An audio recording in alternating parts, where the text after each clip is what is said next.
Sports Business Forum, a touring conference on sports and business organized by Nord-Est Multimedia, opens its third edition in Trieste on the 28th of May, continuing through Treviso, Belluno and Gemona del Friuli. Lo sport è anche cultura e occasioni come queste valorizzano proprio la visione che la regione ha dello sport come strumento capace di creare luoghi dove sia più bello vivere. Lo sport è sicuramente una serie di pensieri che si trasformano in azioni, ma è anche necessario comunicare e queste occasioni garantiscono la possibilità di far sapere quello che avviene nella nostra regione e per di più mettono insieme alle istituzioni anche operatori privati e economici e dalla sinergia di questi si può creare una squadra capace di ottenere i risultati. Avremo tre grandi ospiti, come ormai sappiamo: Bobo Vieri, Vincenzo Nibali, Dan Peterson. Poi avremo altri importanti ospiti, storie da raccontare.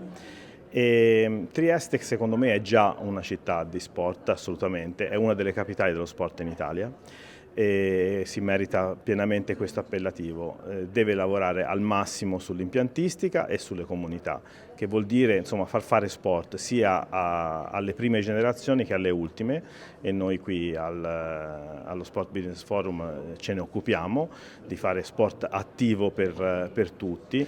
Trieste Campus is a private limited company, and with the synergy of Comune di Trieste, we build a really important project of the synergy of sport and business. And we are very proud for help this a new project of Sport Business Forum.